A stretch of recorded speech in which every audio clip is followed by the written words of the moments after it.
Thank you. That was very nice for me. I appreciate that.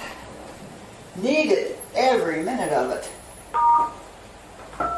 There is 1 host and 8 participants in this conference. Good. There are only 2 of us here today, so the burden is on you guys out there in telephone land. And sorry I missed the class last week, but I've been really busy with my own stuff, so hopefully we're past most of it and are settling into a new unfolding area. And this, by the way, is the 12th class of the Only God Is, so this is the, and that was what the $120 of tuition was for, so the first 12 classes were included in that, so from now on, if you want to participate, the suggested donation is $10 a week, or there's a button there for $40 a month.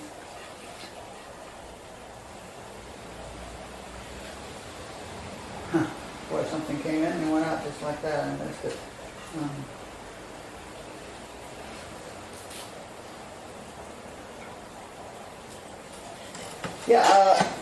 We'll see where the class goes from here. We certainly have covered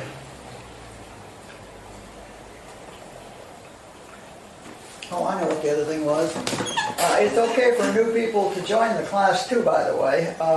If you have somebody that would like to jump in, I strongly suggest that they read the instructions that are there on the class homepage about how to catch up, because what we're talking about assumes that we've heard the first 12 classes, and they would do really well if they read the homework books and also went back and heard all the preceding classes in the correct order slowly, and participated in this class if they wish while we're going on, but catching up and doing all the material that we've been through, because I think most of it's been pretty good. And 2 weeks ago today, almost the last question that was asked was, is our medications God? We're talking about Only God Is.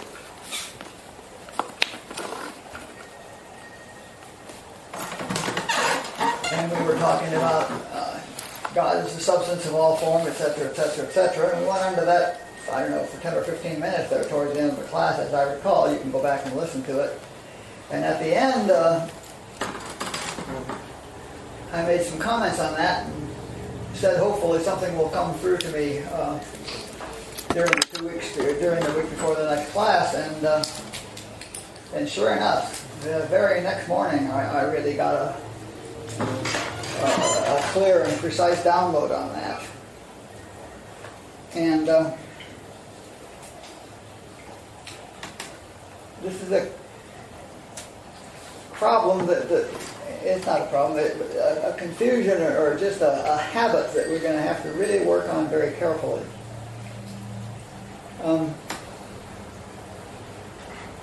Medications are not God if you're thinking about pills and shots and stuff like that, because those things are material, that's stuff, and God is spirit.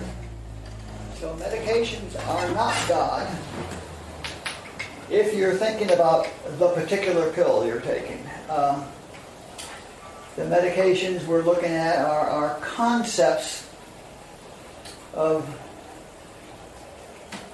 individualizations of God, or concepts of God activities. So what we look at as a medication, let's think about a pill, what we look at as a pill is the Chubb concept of some activity of God. And it's no different than the fact that a doctor is the Chubb concept of a healing activity of God. So medications are a Chubb concept of a healing activity of God. And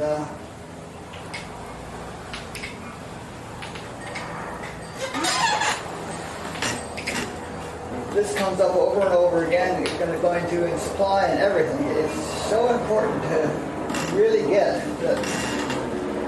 that the material world is a material concept, a material imagination of the spiritual world, spiritual universe that God is. There is no material universe. There is no material world. There is material concepts of a spiritual universe for people who are operating at our level of consciousness. So when we're looking at money, for example, a dollar bill,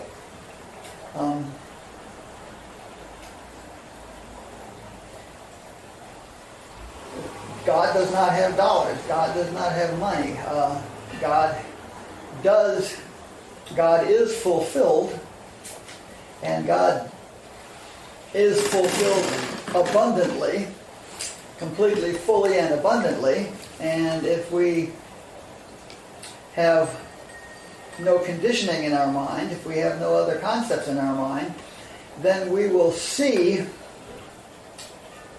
abundance, and we will see ourselves as being abundantly fulfilled, and that may well look like dollars or euros if we're in Europe, or stocks and bonds, or cars, or houses, or property, or who knows what it will look like to us, but it's just the way the way abundantly fulfilled looks in the case of our particular individualization of God, in the particular expression of God which we are.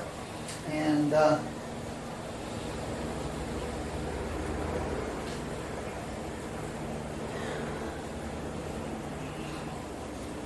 God is expressed as individualizations of God, and each of us is a unique expression of God, and it is and if not interfered with, it will be a unique, fulfilled, harmonious expression of God. And even at our material level of consciousness, we will appear to ourselves as being fulfilled and harmonious and all those godlike qualities. It will look like material stuff to us, but it's not. It's God looking like dollars or stocks or whatever it needs to look like in order to appear to us to be abundantly fulfilled at our level of consciousness. So back to doctors and medicine, which is my particular favorite struggle and the thing seem to be working on most.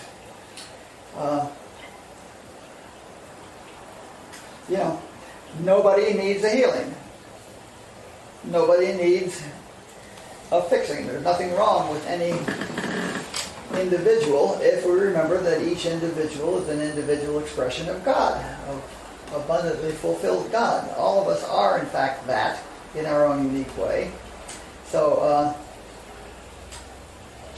nobody needs healing. That's why Paul Gorman calls it revealing. What we need to have that we are abundantly fulfilled expressions of God. We need to have that revealed to us at our particular level of consciousness, which happens to be a material level of consciousness while we're wearing the body.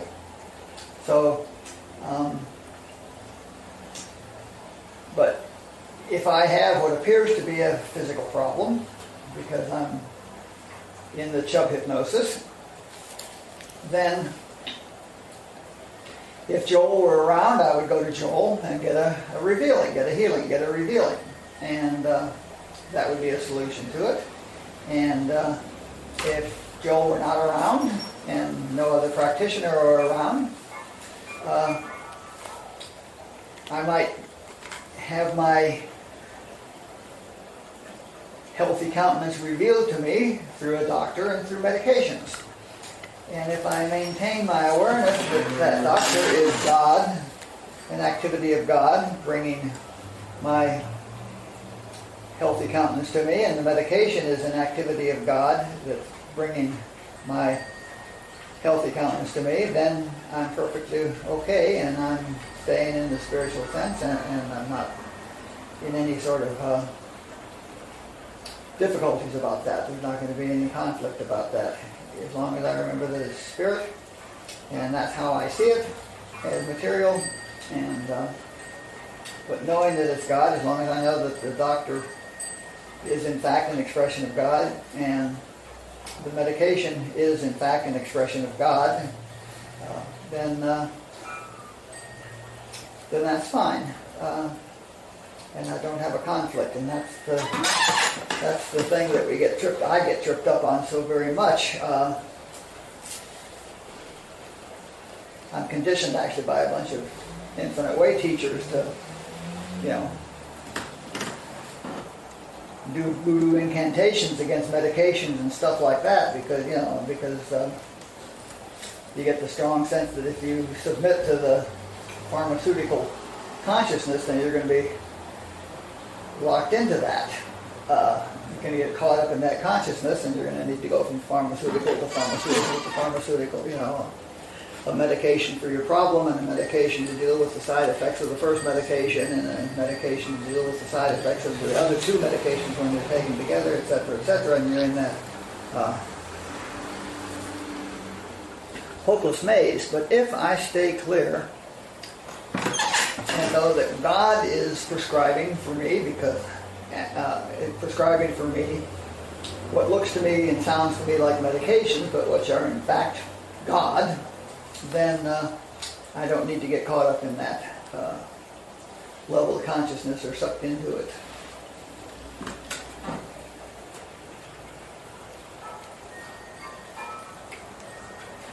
Is that clear? I really think we ought to stop right now, and you guys come on the phone and ask questions and take this as far as you want to go, because this is the crux of it. It doesn't matter whether we're talking about medicines or supply or relationships or anything. It's always the same question. But does anybody have any comments on that, or viewpoints, or questions, or observations, or anything at all? How can we tie this in deeper? Jump in, please, if you wish.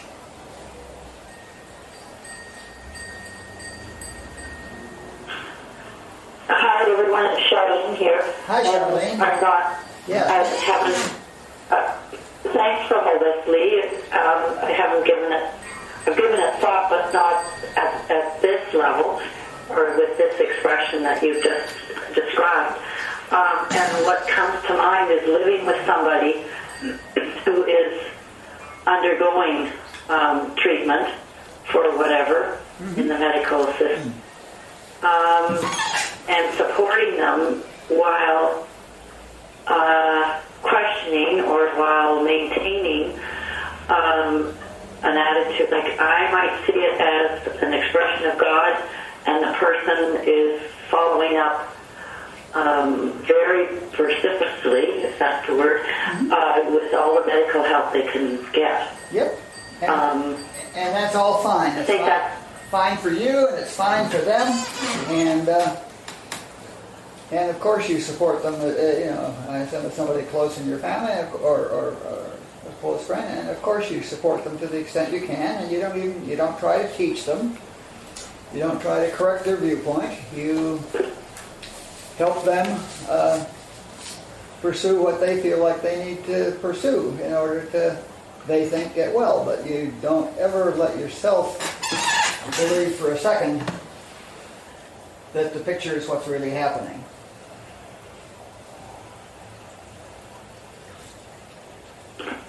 So that's good. And being involved in some of the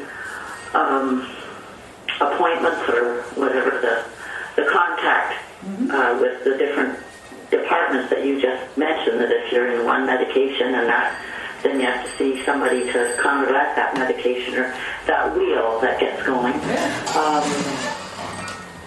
Trying to speak a language. I just find I fall into that old paradigm language. I start playing that language that they're using. Yeah. Because I don't know how to communicate otherwise with them. Yeah, if I'm working with somebody else, then I talk about the actual problem, the actual, I talk about it as little as possible. I do, I consider my support for them to be done internally, and I try not to talk about it with them, actually. And if I do talk about it with them, I talk about it very minimally. I do not tell them that they don't need healing. I do not, I don't go there because they have not hired me as a teacher or a practitioner. They've asked for help, and that's what God is using me for at this occasion. And it may be sufficient that my quietly knowing the truth,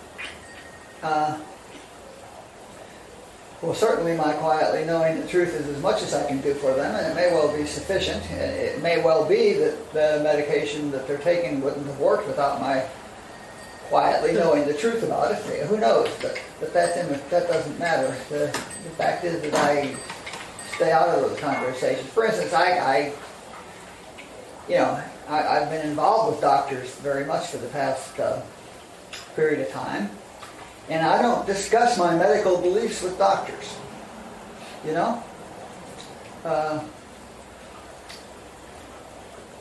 I have been blessed with as good a set of doctors as I'm likely to get, and I do what they say, but I always do it knowing in my heart what the truth about what I'm doing is, rather than believing what they're saying about it. But I don't discuss it with them. I don't correct it. I correct them. I don't try to teach my doctors about whatever the medical situation is. I talk about it as little as possible. It's just the sort of thing that needs to be done entirely silently, I think. Well, thanks for just bringing this to the fore, and interested in hearing more of what others are discussing about it. Thank you. Me too. Love to hear from anybody on this, because it's hard, and we have to find a way. And it's going to come up again in a few minutes on a different letter, but we'll an email I got this week. But this is where it's at. The other name of this class is Living the Principles of the Infinite Way, and that's what we're talking about right now, how to live the principles of the infinite way. And it's sort of like knowing the truth but saying as little as possible. Who else would like to jump in or bring some wisdom or add to the discussion?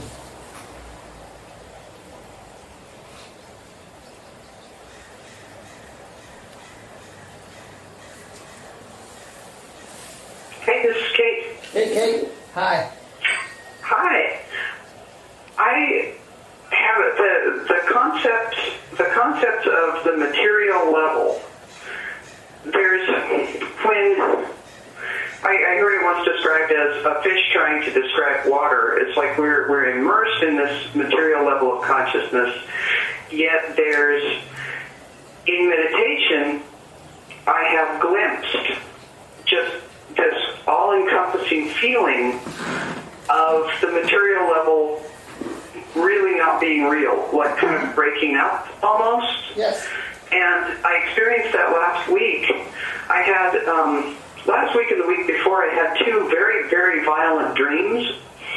And the moment I woke up, I immediately thought of Dream On and pointing at the moon, and I was like, oh, this is the dream. Oh, I get to work with this. Yeah.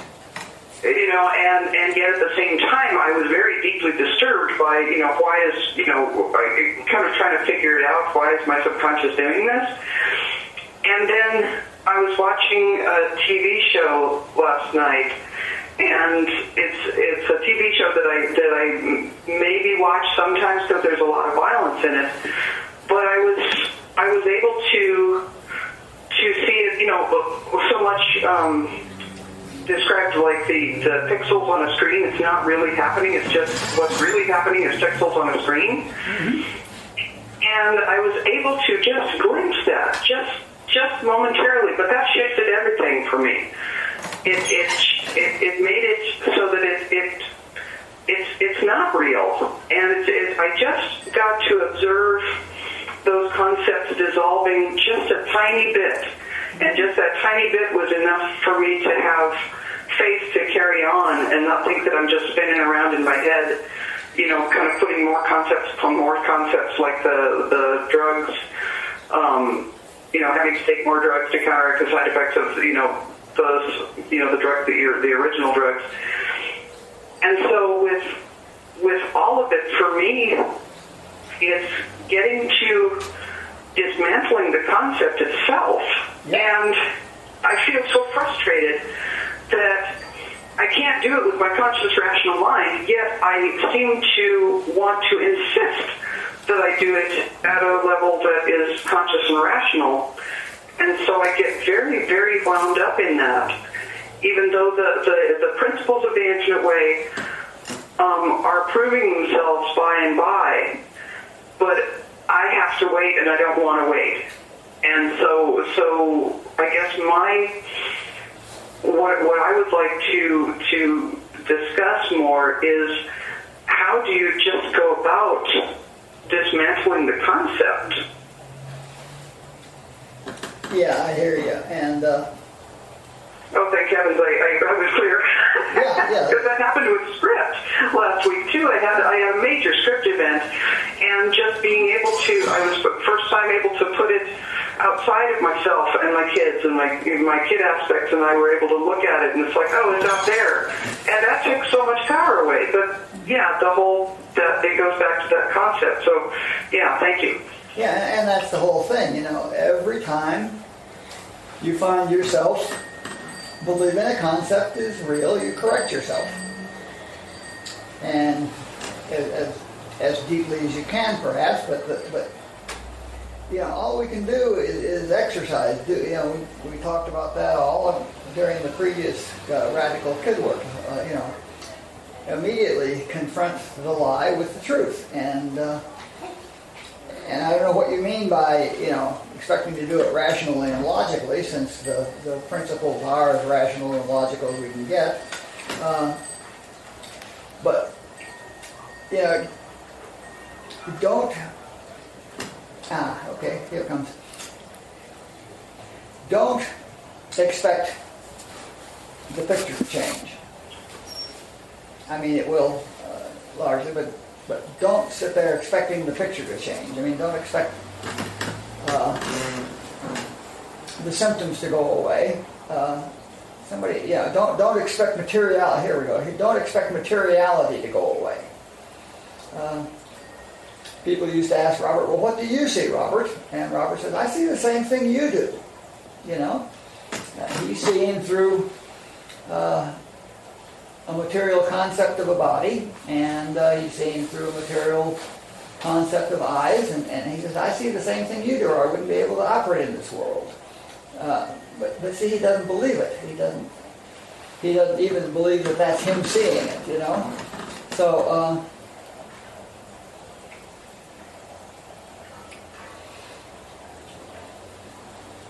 don't expect materiality to go away. Sometimes, for some people, very high people, once in a while, they have a religious experience in which they suddenly see light beings instead of material beings and stuff like that, but you cannot cause that to happen. That's a gift, and if you're trying to make it happen, you will be preventing it. And the fact is that you are at a material level of consciousness, and I am at a material level of consciousness, and I'm looking out through material eyes and recording the data through a material optic nerve, and all of this is not true. I understand that really there's nothing here but spirit, but that's the way it appears, and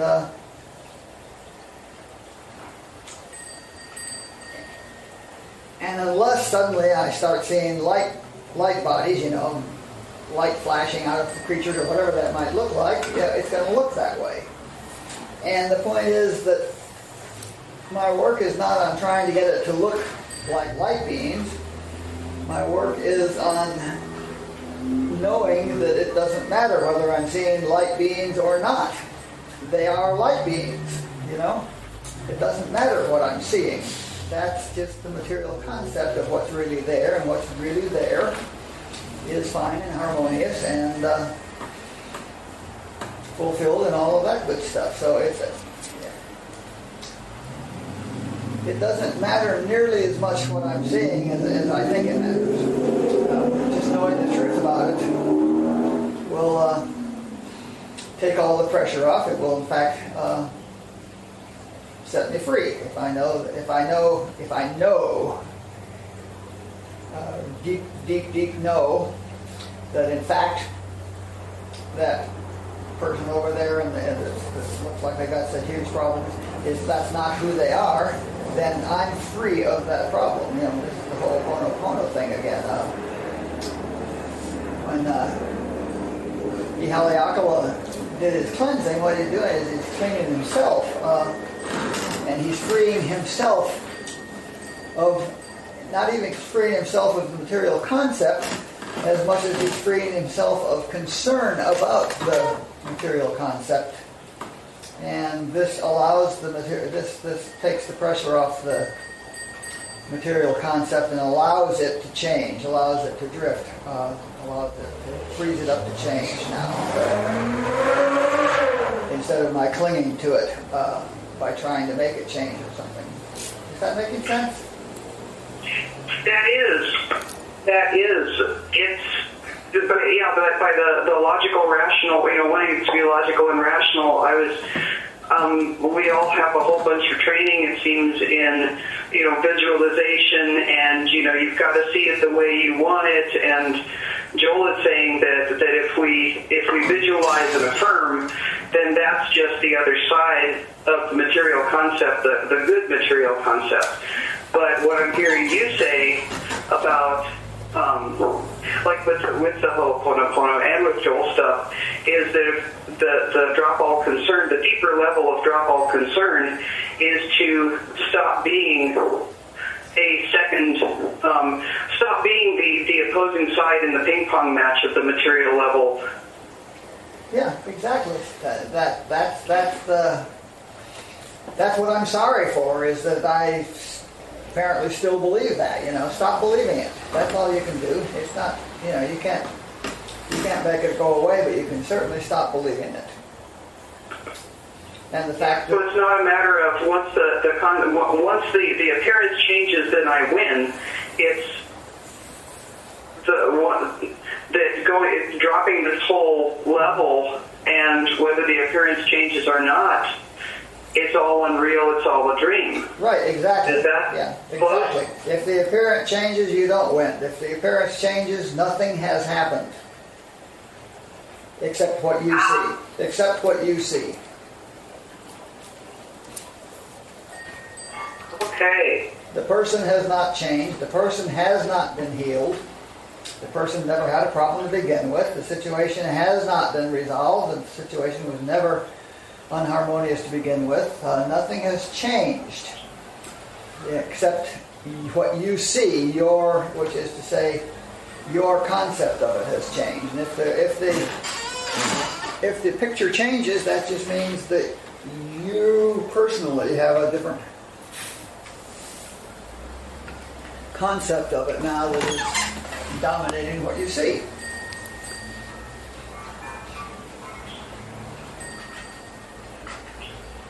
I'm sure glad we're all doing this work together. This is wild. Yeah, Thank you. It is. It's just so incredibly bizarre we're so blessed to have a group that can talk about this sort of stuff as if it made sense, And now, yes. And I love falling back. Joel keeps saying, that the infinite way is the most practical way of living your life, Everybody says, that metaphysics is not practical, and the fact is that it is the most practical way to live your life. If you're there consciously, but if you're not, you're not. Yeah. What else? Thank you. Anybody else on this one?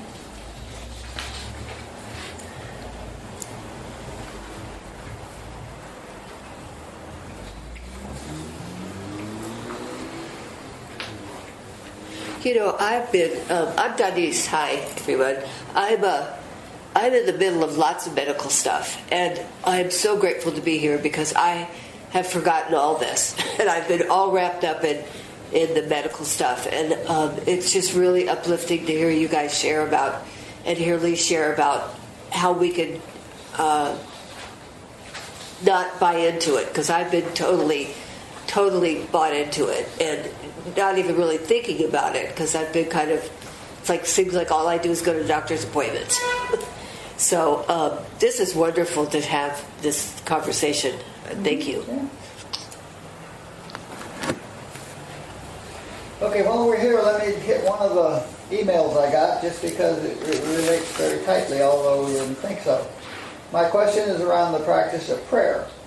When I listen to Joel tapes on prayer, I accept his teaching in that prayer is nothing more than to go into the silence, that God is omnipotent, omniscient, and omnipresent, that I am one with God and we are all one. When I believe God is my sufficiency, I lack nothing, I need nothing, and there is no need to ask or desire anything. I live with infinite supply. Yes, perfect, absolutely. That's exactly what he's saying. When I am asked or requested, though, to offer a prayer of blessing, say for a grace before a meal or in a public setting to express prayer for the people, or in a sweat lodge, particularly when in one round is devoted specifically to each member speaking prayers out loud, whether it be for others or myself, I'm at a loss. And this, of course, is a problem. You're trying to operate at two levels of consciousness simultaneously, you know.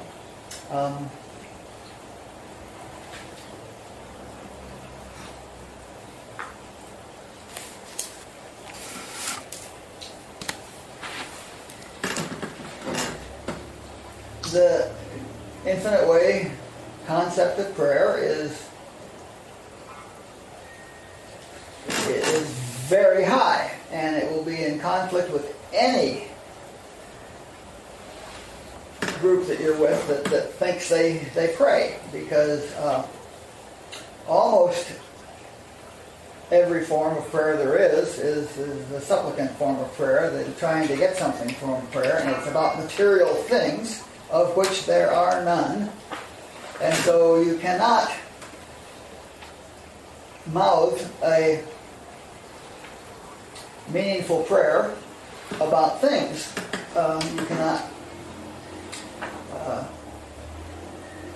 You cannot pray out loud for others or yourself with any idea that it's going to do anything. And I just love it. You know, Joel says over and over, you know, people have been, there have been 20 or 30 major civilizations that have disappeared, and there have been God knows how many different religions, and God knows how many, from the Greek and Roman gods to all the Buddhism to Catholicism to endless religions, to the Aztecs, down in South America, and voodoo, and endless forms of God, and endless forms of prayer for 7,000 to 10,000 years of recorded history, and none of them have worked. Prayer has never accomplished anything. There's just nobody, there's no case in which we will find that people that were prayed for had a better statistical success rate of getting healthy than people who were not prayed for. Jill talks about the people that go to Lourdes, and 15 people out of 100,000 have a healing every year,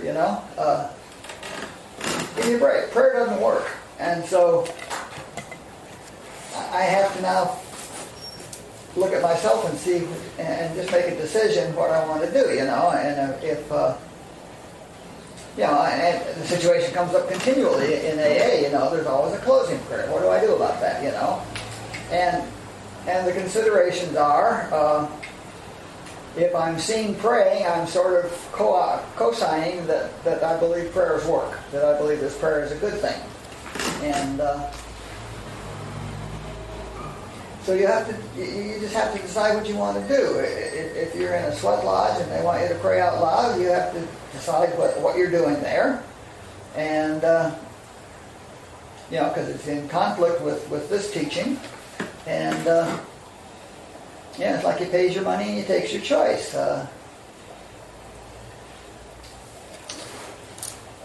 my compromise is sort of AA is I usually recite the AA prayers, when they say the AA prayers at the end of a meeting, I will usually recite them, but I think of them in my mind as like a chant, and I think chants are a good form of energy, I think chants have a fine energy, so I may think of them as chants, but for instance, if somebody starts the Lord's Prayer, I will not join in. I just close my mouth and let that one ride past, because that would be co-signing something that I clearly don't believe in, so I, make my own decision, and that decision may change tomorrow, by the way. I may, for different reasons, do different things tomorrow, but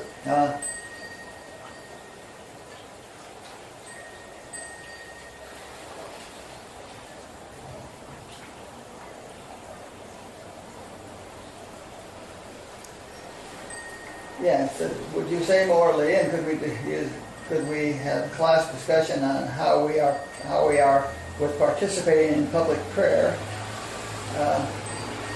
and what is our experience of our prayers in daily lives, where we are continually surrounded by material thoughts and expectations and shove influences and expectations, and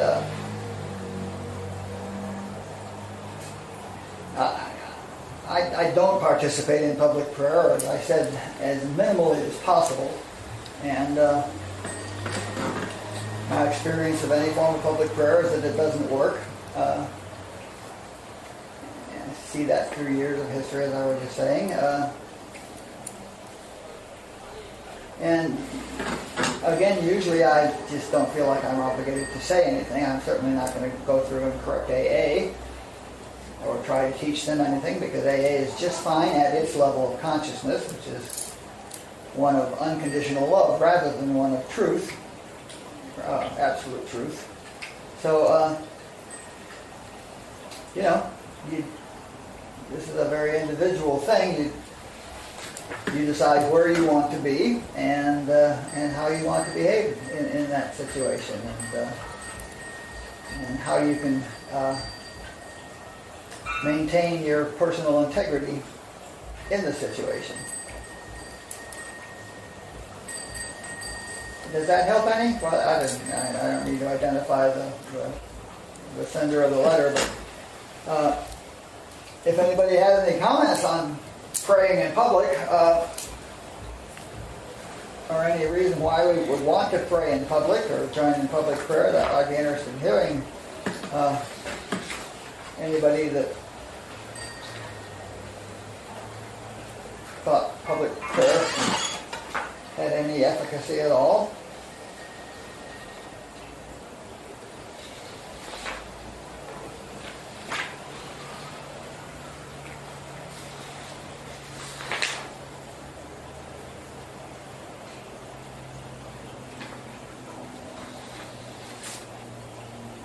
Let's start in here again.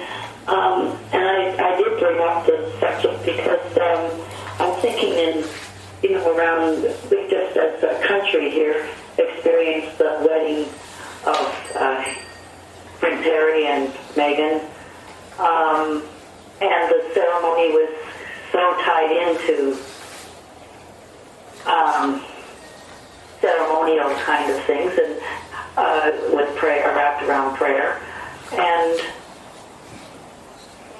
like incantation kind of things. Yeah. And I just bring that one up as an example, but a lot of us are attending family dues, and each ceremony, whether it's baptisms or it's not even that the people go to church per se, it's that they that the ceremony that they whether it's a funeral or, that's the only time they attest to anything religious is when they have these ceremonial kind of times within a family or amongst friends. Yep. So it comes up on a regular basis. It's part of the culture, the chub. And I'm quite capable of I just do it with blessings and thank yous, gratitude, not supplications. And And I was just interested in whether other people's lives are wrapped around these kind of expectations from friends or job or whatever. Yeah. Well, thank you for bringing it up. Yeah, I'm glad that it comes up. Mine certainly is not, you know.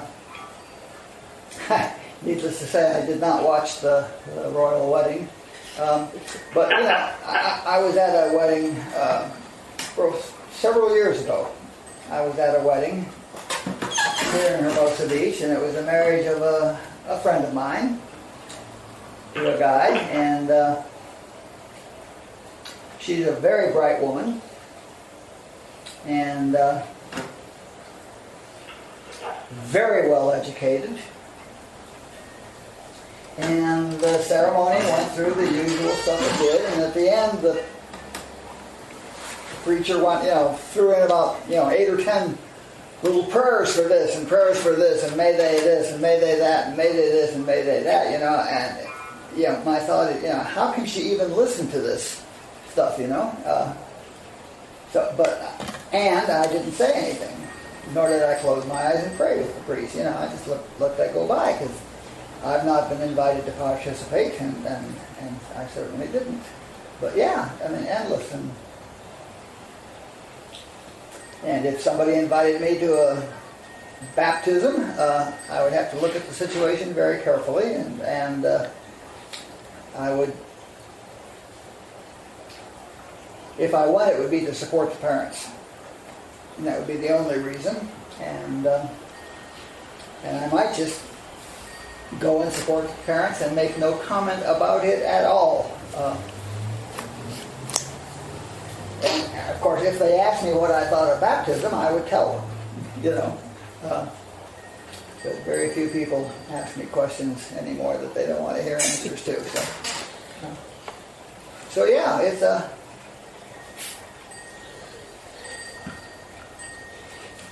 Dr. again, I have a question about, have some exposure to some Buddhist prayers, and it's like, may I this, may I that, may I this, may I that, and is that, I think that the whole Buddhist energy is really good, but that's the same thing, right? That's still a prayer. Yeah. Who's praying to whom? Yeah.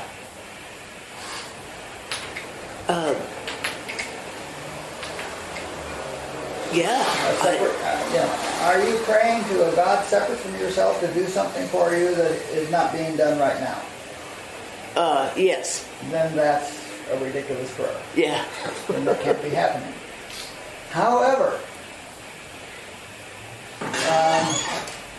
and we did a thing several months ago,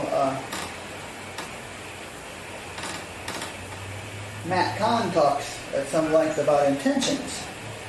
And he made one really good case, let's take first thing in the morning, getting up and just saying quietly, may I be more kind, loving, compassionate, and thoughtful today to all living creatures than I have ever been before. Okay, now there is a lovely, but what is it? What did I just do? What did I just do? It doesn't strike me as a prayer. It strikes me as an affirmation or an intention. Today, It's an affirmation. I didn't affirm anything. What it is it's an intention that I have just delivered to myself, okay, about my behavior for today. And by reiterating that intention to myself over and over and over again, once a day, then after the first 1,000 days, seriously, after doing this over and over and over again, it no longer really sounds so strange and foreign. And it becomes much more possible to be, than it was had I not been addressing it, because up front, trying to asking somebody, or trying to be more loving and compassionate to all living creatures than I have ever been before, it is a ridiculously hard task, right? right. But I can get myself comfortable with that idea by restating that intention every morning. Yeah. And that's not a bad thing. And I, in fact, do that particular intention every morning, just because it feels good, you know. Yeah. And that's the direction I want to move in. And there's a lot of chug to break down on that. So, Now, what is chug? see, you need to read all I three need of to the read the previous book. homeworks Okay. and listen to the previous 12 classes. Okay. All right, I will.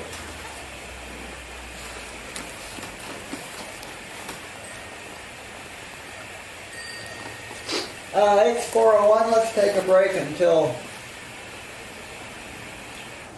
4:10 and get some more tea and do bathroom breaks and whatever else we need to do, and then we'll start up and open it up again.